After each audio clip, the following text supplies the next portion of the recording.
অনেক হাজার হাজার মানুষ বের হয়েছে আয়নাঘর থেকে। চাই যে ডিজিএফআই থেকে আমার বাবা মুক্তি পাক। আমি বাবার সাথে দেখা করতে চাই। সবার বাবা আছে, শুধু আমারই বাবা নেই। আর হাজব্যান্ড, তার নাম রিফাক আহমেদ হৃদয়। ও 2018 মে মাসের 5 তারিখে আর বন্ধুর ফোনে বাসা থেকে বের হয়।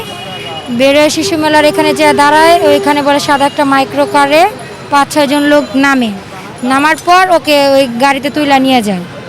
5-6 জন লোক সাদা মাইক্রো কার থেকে নাইমা আমার হাজব্যান্ডকে গাড়িতে তুলে নিয়ে গেছে।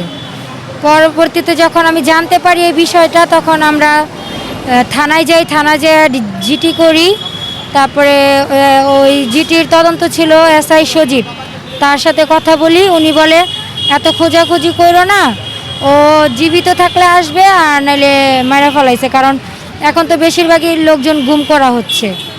আর আমার এসআই সজীব বলছে তার যতটুকু ধারণা, ওকে কোনো সাজা দিয়ে রাইখা দেওয়া হয়েছে। যদি সাজা শেষ হবে সে নিজেই আসবে। তারপরে আমরা র্যাব অফিসে গেছি। আগারগাঁ র্যাব অফিসে যাওয়ার পরে ডিআইজি রমজানের সাথে কথা হয়।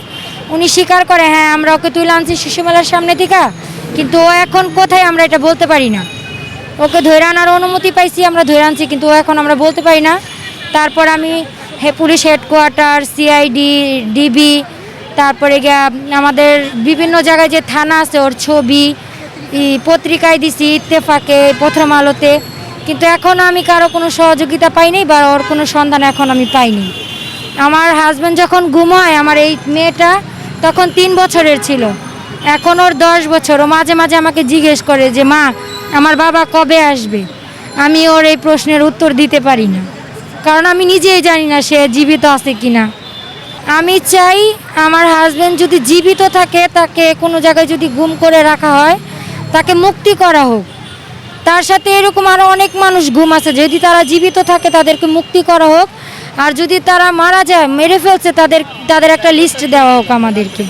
এগুলো জানতাম না, কিন্তু আমাদের আরেকটা দাবি, আমাদের পুরা গুম সপরিবারের একটাই দাবি, এরকম কোনো আয়না ঘর বা টর্চার ঘর জানি আমাদের বাংলাদেশে কোনো জায়গায় না থাকে। আমরা যদি কোনো অপরাধ করে থাকি, আমরা এই স্বাধীন দেশে অপরাধ করলে আমাদের জন্য সাজা দেওয়ার জন্য আমাদের আইন আছে, আইনগতভাবে আমাদেরকে সাজা দিবে।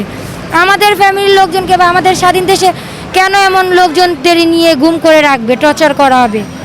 আমার বাবাকে আমি কখনো বাস্তবে দেখিনি। শুধু আমি চাই যে ডিজিএফআই থেকে আমার বাবা মুক্তি পাক।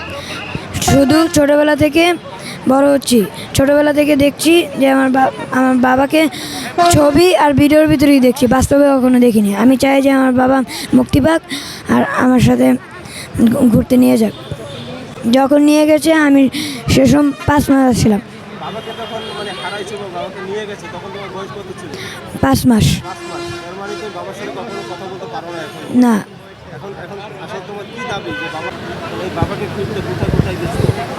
সব জায়গায় গেছি, আয়নাঘরের সামনে, ডিবি, র্যাব, পুলিশ, সব জায়গায় গেছি।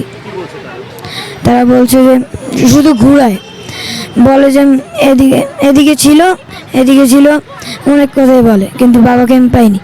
এটা আমার বাবা হয়। বাবাকে তুমি আসলে দেখছো? হ্যাঁ।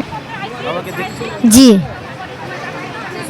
বাবা যখন মানে হারাই গেছে বা নিয়ে গেছে কেউ, তখন তোমার বয়স কত ছিল? 3 বছর। 3 বছর। তুমি বাবার সাথে কথা বলতে পারছো? হ্যাঁ, আমি বাবার সাথে কথা বলতে পারছি। বাবার কি কি স্মৃতি তোমার মনে আছে? বাবা আমাকে মা বলে ডাকতো, আমাকে চিপ জুস এটা ওইটা কিনে দিত। এই যে এখন বাবা নাই, এখন তাহলে সেই চিপ মানে জুস এগুলো কে কিনে দেয়? হ্যাঁ, এখন যে বাবা নাই, চিপ জুস কে কিনে দেয়? কেউ না। কেউ দেয় না? না। আসলে এখন তোমার বাবাকে আসলে মানে কিভাবে ফিরে পেতে চাও? আমি চাই আমার বাবাকে ফিরে পেতে, আমার বাবাকে মুক্তি দিতে হবে। কাদের কাছ থেকে মুক্তি দিতে হবে? আয়নাঘর থেকে মুক্তি দেখ আমার বাবাকে। বাবা কি আসলে আয়নাঘরে আছে? হ্যাঁ। বাবা কি আসলে আয়নাঘরে আছে? হ্যাঁ আছে।